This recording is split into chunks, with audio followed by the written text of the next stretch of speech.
आम आदमी पार्टी के गढ़ संगरूर में बीजेपी ने लोकसभा चुनाव को लेकर बड़ा दाव खेला है। संगरूर लोकसभा सीट से बीजेपी ने हिंदू चेहरे पर दाव खेला। बीजेपी ने संगरूर में पंजाब बीजेपी के वाइस प्रेसिडेंट अरविंद खन्ना को टिकट देकर लोकसभा चुनाव मैदान में उतार दिया। अरविंद खन्ना का कहना है कि उन्होंने पिछले 25 साल संगरूर की जनता के हित में काम किया। पंजाब की मान सरकार ने संगरूर की अनदेखी की। नेटवर्क 10 के संवाददाता ने खास बातचीत की है, आप जरा सुनिए।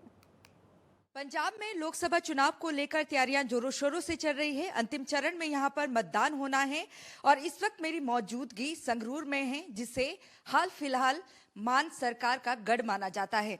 यहां से भगवंत मान धुरी सीट से चुनाव जीते थे और इस वक्त मेरे साथ हैं बीजेपी के वाइस प्रेसिडेंट जिन्हें टिकट देकर यहां पर चुनाव मैदान में भारतीय जनता पार्टी ने उतारा है। सर, संगरूर में जहां इस वक्त हमारी मौजूदगी है, कुछ सालों से इसे आम आदमी पार्टी का गढ़ माना जाता है। आप कैसे देखते हैं और कितना चुनौतीपूर्ण मानते हैं इस चुनाव को, क्योंकि बीजेपी ने तो आपको टिकट दे दी? देखो, जब मैं अपनी सियासी जिंदगी शुरू की थी, मेरे ख्याल में 98 की गल है, जब मैं यहाँ आया था और 2002 में कांग्रेस पार्टी ने मुझे यहाँ से टिकट दी थी, तो मुझे लोग कहते थे कि ये अकाली दल का गढ़ है।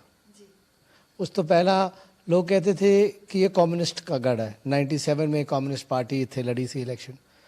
तो इस करके गढ़ तो किसी का नहीं होता है, समीकरण होते हैं, समय की बात होती है। मैं आपको दावे के साथ कहता हूँ कि यहाँ से आम आदमी का नाम और निशान हम हटा देंगे। भारतीय जनता पार्टी, प्रधानमंत्री मोदी साहब की जो नीतियाँ हैं, वो नीतियाँ पंजाब में लोगों को समझ आ रही हैं, क्योंकि हमने ये जो मोदी गारंटी की जो वैना शुरू करी थी, उसके करके सारे गाँव में वार्डा में लोगों को हम समझ आई है कि आज जो पंजाब सरकार अपनी फोटोआं ला के लोगों को जो भी सहूलतां मिल रही है, वो एक्चुअली प्रधानमंत्री मोदी साहब की देन है, ना कि पंजाब सरकार की कोई देन है। तो लोग दा माइंड चेंज हो रहा है और मुझे यकीन है कि भारतीय जनता पार्टी को पूरे पंजाब दे विच एक बहुत बड़े पद्धर ते हंकार मिलना है। जिस तरीके से सर आपको टिकट दी गई है, ये भी कहा जा रहा है कि पूरा जातीय समीकरण साधने की कोशिश भारतीय जनता पार्टी ने की है और यही वजह है कि एक हिंदू चेहरे को यहाँ पर उतारा गया। क्या लगता है आपको कि ये भी आपको कहीं ना कहीं फायदा पहुंचाएगा? मैं तो सच्चा पंजाबी हूँ। मेरे मदर जट सिख सीगे, मेरे फादर हिंदू हैं, तो सच्चा पंजाबी तो मैं तो है नहीं। मैं जितना मैं गाँव में काम किया है मेरे 25 साल में, सबको पता है। मेरी उम्मीद संस्था ने 25 साल से गांव में हमने काम किया है, शहरों में भी किया, गांव में भी किया। तो ऐसी बात नहीं है। मुझे पार्टी ने इस करके टिकट दी होनी है क्योंकि वो सोचते हैं कि मैं इतने काम बहुत किया है और इस करके दी होनी है। मैं नहीं कहता कि कोई वो जैसे आप कह रहे हो उसके नज़रिए से दी होने लगी। आखिर में सर, अगर आप चुनाव जीत जाते हैं, सांसद बन जाते हैं, तो आपको क्या लगता है कि संगरूर में किस तरीके का विकास होना चाहिए जो अभी तक नहीं हो पाया? देखो, एजुकेशन सिस्टम को इंप्रूव करना है। सेहत सेवावां प्रति यहाँ बहुत इंप्रूवमेंट होनी है। साडा एक PGI सेंटर बने, वो मुकाबले 2-3 होर बनने चाहिए। और ख़ास करके यहाँ विकास, साडा बिछड़ा हुआ इलाका है।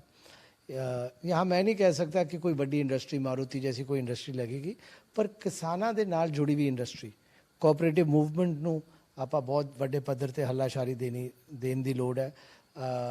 पेप्सी जैसे हमारे चन्नों में एक पेप्सी का प्लांट लगा है, जहाँ वो पोटैटो चिप्स बनाते हैं, वैसे प्लांट्स लगने चाहिए।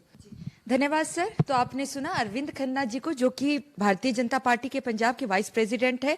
साथ ही संगरूर लोकसभा सीट से बीजेपी ने इन्हें टिकट दी है। चुनाव प्रचार में ये जुटे हैं। 13 तारीख को नामांकन भी ये भरने जा रहे हैं। वहीं यहाँ पर अगर बात करें कांग्रेस की, तो सुखपाल खेरा उनके उम्मीदवार हैं। वहीं कैबिनेट मंत्री मीत हेयर को आम आदमी पार्टी ने चुनाव मैदान में उतारा है। तो ऐसे में यहाँ देखना होगा क्या भारतीय जनता पार्टी ये सीट निकाल पाती है या नहीं। बहरहाल 1 जून को यहाँ मतदान होगा और 4 को नतीजे आएंगे, तो ही पता चल पाएगा कि भारतीय जनता पार्टी जो पहली बार पंजाब में 13 की 13 लोकसभा सीटों में चुनाव लड़ने जा रही है, क्या सीटें यहां पर निकाल पाती है या नहीं। कैमरामैन विकास के साथ नेटवर्क 10 के लिए संगरूर से ईशा ठाकुर।